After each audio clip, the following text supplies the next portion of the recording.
এক সাহাবী ছিলেন আমার নবীর, নামাজ পড়তো আমার নবীর পেছনে। ফজরের নামাজের ফরজটা শেষ করে সালাম ফিরানোর সাথে সাথে ইনি দৌড় দিতেন ঘরের ভেতরে, দৌড় দিয়ে চলে যেতেন। আমার নবী লক্ষ্য করেছেন, আমার নবীকে সাহাবীরা গিয়ে বলছেন, ইয়া রাসূলুল্লাহ, অমুক বান্দাটা এভাবে আসে আপনার দরবারে নামাজ পড়তে, নামাজ শেষ হতে আবার দৌড় দিয়ে চলে যায়। আমার নবী একদিন বললেন, তাকে আমার সাথে একটু দেখা করতে বলবে নামাজের পরে।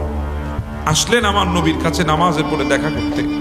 নবীর কাছে যখন আসলেন, আমার নবী জিজ্ঞাসা করছেন, আল্লাহর বান্দা, তুমি নামাজের সালাম ফিরানোর সাথে সাথে দৌড় দিয়ে চলে যাও, কারণটা কি?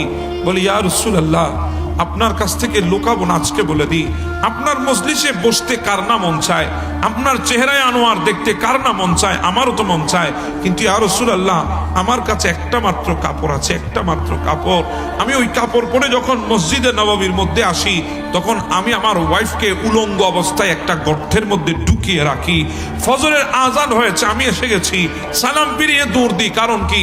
বক্ত তো বড় সংক্ষিপ্ত, আমি যদি তাড়াহুড়া করে যদি ঘরে যাইতে না পারি, আমার স্ত্রীর তো নামাজ কাজা হয়ে যাবে। আমি গিয়ে আমার শরীর থেকে জামাটা খুলে দিয়ে আমার স্ত্রীকে পরিয়ে দিই, আমি গর্তের ভেতরে ঢুকে নিজের সতর্কে হেফাজত করি, আমার স্ত্রী ওই জামাটা পরে আল্লাহর দরবারে নামাজে দাঁড়িয়ে যায়। কয় কাপড়? জি বলেন, কয় কাপড়? আমাদের কয় কাপড়? হিসাব আছে? আমাদের ইবাদত কোথায়? আমাদের ইবাদত কেমন হওয়া দরকার? সাহাবীরা তো না খেয়ে ইবাদতে মশগুল ছিলেন, খানাফিনা ছিল না, এরপর আল্লাহর ইবাদতে মশগুল। সাইয়েদনা সিদ্দিক আকবরের কথা বলছেন। সিদ্দিক আকবর একদিন ফাটা ছিটা কাপড় পরে আমার নবীর দরবারে বসে আছেন। হায় আল্লাহ, মক্কার জমিনের সবচেয়ে বড় ব্যবসায়ী যিনি ছিলেন আবু বকর, আজকে ছিঁড়া কাপড় পরে বসে আছেন আমার নবীর দরবারের মধ্যে। জিবরিল এসে মুসকে মুসকে হাসে, হেসে বলি, ইয়া রাসূলুল্লাহ, আবু বকরের অবস্থা কেন? বলে, সবগুলো তো আমি নবীর জন্য কোরবান করে দিয়েছে, কিছুই রাখে নাই, কিছুই না। দিতে দিতে নিজের কলিজার টুকরা কন্যাটাকে পর্যন্ত 6 বছর বয়সে আমি নবীর আকদের মধ্যে সুপুর্দ করে দিয়েছে, কিছুই রাখে নাই, কিছুই রাখে নাই, সব কোরবান করে দিয়েছেন।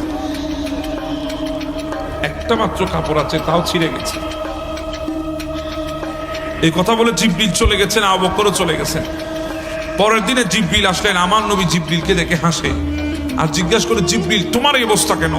আল্লাহ তো তোমাকে 600 পাকনা দিয়েছেন, শান শৌকতওয়ালা ড্রেস দিয়েছেন, এরপরে তোমার এই অবস্থা কেন?